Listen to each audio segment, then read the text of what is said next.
నమస్తే. నేను సిరి.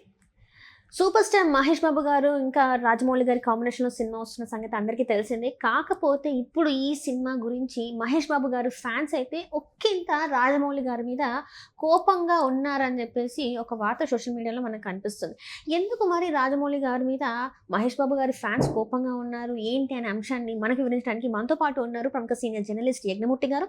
నమస్కారం సార్. నమస్తే శ్రీ. సార్, ఇప్పుడు సూపర్ స్టార్ మహేష్ బాబు గారు, మన జక్కన్న రాజమౌళి గారు, వీళ్ళిద్దరి కాంబినేషన్ సినిమాని ఎప్పటి నుంచో అనుకుంటున్నా. ఎట్టకేళ్ళకి షూటింగ్ అయితే స్టార్ట్ అయింది అని చెప్పేసి మనకి తెలిసిందే. కాకపోతే మహేష్ బాబు గారి ఫ్యాన్స్ అయితే ఒకంత కోపంగా ఉన్నారు రాజమౌళి గారి పైన అని చెప్పేసి ఒక వార్త ఇప్పుడు వినిపిస్తుంది. ఎందుకు ఆ కోపం అంటారు అసలు? SSMB 29 అని కొంతమంది, SSRMB అని కొంతమంది ఈ సినిమాని సంబోధిస్తూ ఉన్నారు.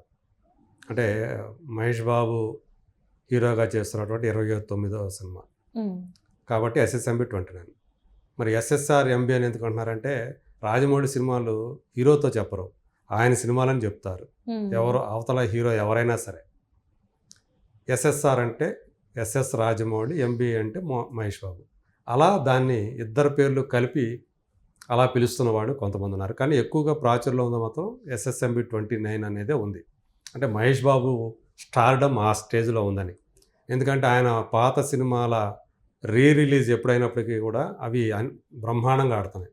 లేటెస్ట్గా వచ్చినటువంటి సీతమ్మ వాకిట్లో సిరిమల్ల చెట్లు కూడా 3 రోజుల్లో 4 కోట్ల రూపాయల పైనే గ్రాస్ని సాధించింది అనేది ఒక వార్త వస్తూ ఉంది. అది వాళ్ళ అభిమానులందరినీ కూడా ఆనందపరుస్తుంది. సో ఏంటంటే కొంతకాలం దాకా, వచ్చే సంవత్సరం దాకా కూడా మనం మహేష్ బాబు సినిమాని, కొత్త సినిమాను చూడలేము. కాబట్టి ఆయన పాత సినిమాలను చూసి ఆస్వాదిద్దాం అనేటువంటి మూడ్లో వాళ్ళు ఉన్నట్టు కనిపిస్తూ ఉంది. అందుగురించే ఇంతకుముందు వచ్చినటువంటి సినిమాలు కానివ్వండి, ఇప్పుడు ఈ సినిమా కానివ్వండి బాగా ఆదరిస్తున్నారు. మురారి సినిమా వచ్చి పెద్ద హిట్ అయింది. బిజినెస్ మ్యాన్, అంతకుముందు బిజినెస్ మ్యాన్ వచ్చి పెద్ద హిట్ అయింది. రిలీజ్ నేను చెప్తా ఉంది. సో అట్లా ఆయన పాత సినిమాలు ఇప్పుడు రిలీజ్ చేసే పనిలో పడ్డారు. అతడు అనే సినిమాను కూడా త్వరలో రిలీజ్ చేయబోతూనే ఉన్నారు. అది ఎలా ఉంటుందో మరి చూద్దాం. అయితే ఇప్పుడు మనం సబ్జెక్ట్ ప్రకారం చూసుకుంటే ఎందుకు కోపంగా ఉన్నారు? కోపంగా ఉండాల్సిన అవసరం ఏంటంటే అవసరానికి మించి గోప్యత పాటిస్తున్నారు తమ హీరో సినిమా కోసం అనేది వాళ్ళ ప్రధానమైనటువంటి కంప్లైంట్. ఈ సినిమాలో అసలు మహేష్ బాబు ఎలా కనిపిస్తాడు, ఏమిటి అనేటువంటి ఒక ఉత్కంఠ, ఒక కుతూహలం అందరిలో ఉంది. అయితే ఈ సినిమా పక్కన పెడితే మహేష్ బాబు ఆల్రెడీ పొడవాటి జుట్టుతోటి గడ్డంతో కనిపిస్తూ ఉన్నాడు. మరి ఆల్రెడీ లుక్ తను ఎలా ఉన్నాడో చూపించేస్తున్నాడు కదా, బయట చూపించేస్తున్నాడు. ఇంకా ఏమి దాపరకం వహిస్తున్నారు? బయట పెట్టకుండా ఎందుకు ఆయన స్టిల్స్ కానివ్వండి, ఎందుకు సినిమా సంబంధించి ఏమి బయట పెట్టట్లేదు? కనీసం ఆ ముహూర్తం జరిగినప్పుడు కూడా ఆ ముహూర్తానికి జరిగినటువంటి ఫోటోలను కూడా బయటకు ఎందుకు రానివ్వలేదు అని వాళ్ళు ప్రధానమైనటువంటి కంప్లైంట్.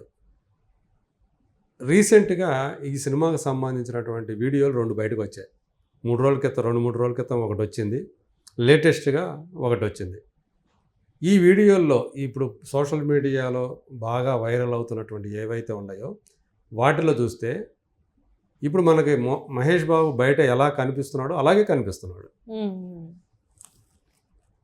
ఇంకేంటి మా కోసం దాచిపెట్టింది? ఆల్రెడీ మేము చూసేసాం కదా మహేష్ బాబు, ఆ లుక్ని మేము చూసేసాం కదా, ఇంకెందుకు నువ్వు ఈ గోప్యత పాటుతా సీక్రెసీ మెయింటైన్ చేస్తున్నావు?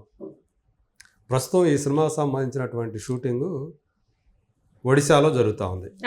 అక్కడ ఒక చాలా విశాలమైనటువంటి ఒక మైదానం, ఆ పక్కనే కొండలో.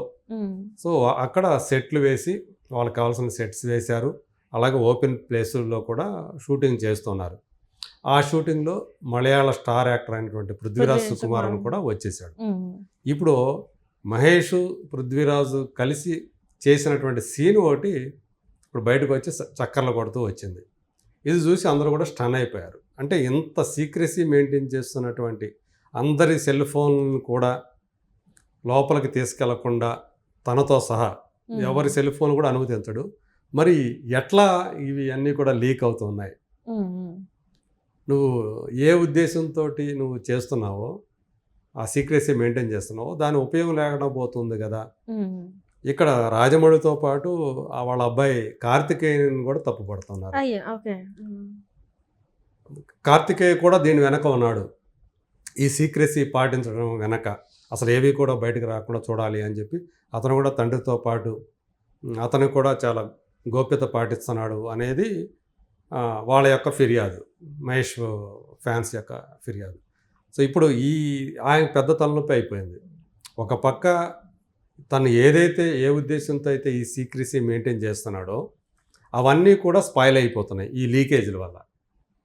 ఎలా దీన్ని అరికట్టాలి ఏంటి అనేది ఆయనకి తెలియట్లా. ఎక్కడి నుంచి లీకేజీలు అవుతున్నాయి, ఎవరు చేస్తున్నారు, నువ్వు ఇంత కట్టడి చేస్తున్నా మొబైల్స్ సెట్స్లోకి రాకుండా కట్టడి చేస్తున్నావు, మరి ఎక్కడి నుంచి ఇవన్నీ కూడా లీక్ అవుతున్నాయి. అంటే టెక్నికల్ డిపార్ట్మెంట్ నుంచి అనుకోవచ్చు సార్. ఎందుకంటే టెక్నికల్ వాళ్ళు కూడా వాళ్ళైనా సరే డిపాజిట్ చేయాల్సిందే, సెల్ ఫోన్లు ఒక చోట పెట్టాల్సిందే. అంటే షూట్ చేసిన కెమెరా నుంచి అవి తస్కరించబడినాయి అనుకోవాలి. మరి షూట్ చేసిన కెమెరాలు కాదుగా, షూట్ చేసే కెమెరాలు ఎక్కడైతే షూటింగ్ జరుగుతుందో అది ఎక్కడి నుంచో దూరం నుంచి తీస్తున్నారు. అది ఎట్లా జరుగుతూ ఉంది అనేది ఇప్పుడు వాళ్ళకి పెద్ద తలనొప్పిగా మారింది. ఇదొకటి. ఇంకొకటి ఈ అప్డేట్ ఏమి ఇవ్వకపోవడం. దీంతో అంటే మహేష్ బాబు ఫ్యాన్స్ని వాళ్ళ బాగా కోపంతో రగిలిపోతూ ఉన్న వాళ్ళని ఎలా శాంతింపజేయాలి, ఇది పెద్ద టాస్క్ ఇప్పుడు ఆయనకి. సో ఉగాదికైనా సరే మన ముందుకు త్వరలో రాబోతున్న పెద్ద పండుగ ఏదైతే ఉంటే అది ఉగాది పండుగ. సో తెలుగు సంవత్సరాదికైనా సరే ఈ సినిమాకి సంబంధించినటువంటి ఏదో ఒక అనౌన్స్మెంటు రావాలి అని మహేష్ బాబు ఫ్యాన్స్ అందరూ కూడా బాగా తీవ్రంగా కోరుకుంటున్నారు. దాని తర్వాత మళ్ళీ కొన్ని వాళ్ళకి సంబంధించి మహేష్ ఫ్యాన్స్కి సంబంధించినటువంటి 2 ప్రధానమైనటువంటి తేదీలు ఉన్నాయి. ఒకటి మే 31వ తేదీ సూపర్ స్టార్ కృష్ణ పుట్టినరోజు, ఆ తర్వాత మహేష్ పుట్టినరోజు ఆగస్టు 9. ఈ తేదీల్లో ఖచ్చితంగా మహేష్ బాబు ఈ సినిమా సంబంధించినటువంటి ఏదో ఒక అప్డేట్ అయితే, అఫీషియల్ అప్డేట్ అయితే రావాలి.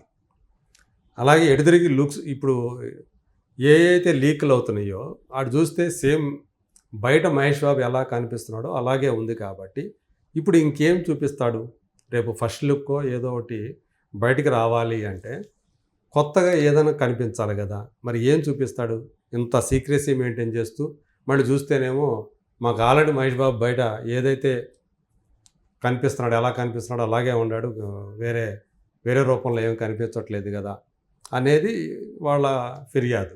మరి దీన్ని వాళ్ళని సాటిస్ఫై చేస్తూ ఇతను ఎలాంటి, ఇప్పుడు ప్రతి సినిమాకి ఒక ఫస్ట్ లుక్ ఒకటి ఉంటుంది, ఒక ఇంట్రడక్షన్ ఒకటి ఉంటుంది ఖచ్చితంగా. మరి మహేష్ బాబుని ఎలా ఇంట్రడ్యూస్ చేస్తాడు ఆడియన్స్ అందరికీ కూడా ఆ ఫస్ట్ లుక్ రూపంలో అనేది ఇప్పుడు పెద్ద క్వశ్చన్ మార్క్ లాగా మారింది. ఒక పక్క వాళ్ళ ఫ్యాన్స్ని సాటిస్ఫై చేయటం, మరో పక్క ఒక బ్యాంగ్ లాగా ఆ ఫస్ట్ లుక్ని రిలీజ్ చేయటం అనేది ఇప్పుడు రాజమౌళి ముందు ఉన్నటువంటి ఒక బిగ్ టాస్క్ అనే చెప్పాలి. మరి ఆ టాస్క్ను అతను ఎలా దాటుతాడు, అధిగమిస్తాడు అనేది ఇప్పుడు $1 మిలియన్ క్వశ్చన్గా మారింది. చూద్దాం ఏం జరుగుతుంది. Right, thank you so much sir. Thank you.